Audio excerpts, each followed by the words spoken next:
High, কেমন আছেন সবাই? আজকে আমরা কথা বলবো জার্মানিতে স্টুডেন্ট ভিসার ব্যাপারে। যদিও বাংলাদেশে স্টুডেন্ট ভিসা জার্মানির জন্য 2 বছরের একটা লক আছে, হ্যাঁ, কিন্তু তারপরেও জার্মানি গত 2 বছরে প্রায় 43% বেশি স্টুডেন্ট ভিসা দিচ্ছে। জার্মান মূলত এখন ফোকাস করতেছে স্টুডেন্ট এবং ওয়ার্ক ভিসাতে এবং অ্যাভয়েড করতেছে অ্যাসাইলামের ক্ষেত্রে।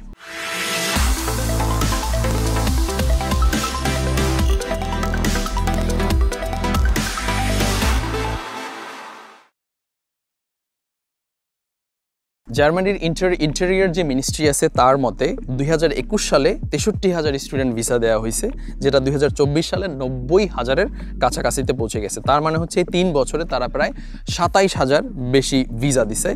শুধুমাত্র জার্মানিতে যে এই স্টুডেন্ট ভিসা দিচ্ছে এর একটা কারণও আছে। এর কারণটা হচ্ছে জার্মান তাদের অভিবাসন নীতি, মানে হচ্ছে কাজের অভিবাসন নীতি অনেক সহজ করছে।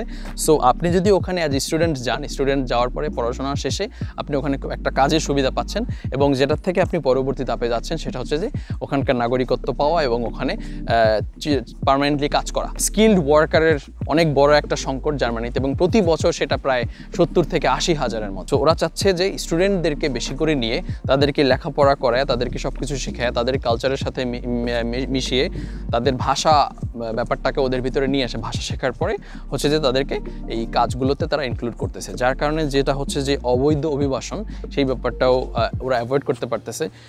শিক্ষার্থীরা ওখানে পড়াশোনা করার পরে দেখা যায় যে অন্য পন্থা অবলম্বন করে সিটিজেন হওয়ার ক্ষেত্রে, সেটাও অনেকাংশে কমে আসতেছে যেহেতু অভিবাসন নীতিটা বা রুলসটা অনেক সহজ করে দিছে। সো সব কিছু বিচার বিশ্লেষণ করে দেখা যায় যে যেহেতু জার্মান আপনার কাজ এবং পড়াশোনা এই নীতিটাকে চেঞ্জ করে ফেলছে এবং অনেক বেশি প্রাধান্য দিচ্ছে, সেক্ষেত্রে আপনারা যদি জার্মানিতে যাওয়ার বা সামনে থাকার ওখানে যদি প্ল্যান প্রোগ্রাম করেন, আমি মনে করি যে এই দুইটা সেক্টরে খুব বেশি প্রাধান্য দিতে পারেন। যদি আপনি স্টুডেন্ট হন সেক্ষেত্রে হচ্ছে যে আপনি টোটালি স্টুডেন্টের উপরে ফোকাস করেন, যেহেতু ওরা প্রায় এখন 40-45% বেশি ভিসা দিচ্ছে প্রতি বছর এবং এটাকে চেঞ্জ করতেছে। সো এই রিলেটেড অন্য কোনো ধরনের কোয়েশ্চেন যদি আপনার থাকে ডেফিনেটলি আমাদের কাছে কন্ট্যাক্ট করবেন, আমরা চেষ্টা করবো আপনাকে তথ্যটা দেওয়ার এবং লাইক এবং সাবস্ক্রাইব করে আমাদের সাথে থাকবেন। Thank you.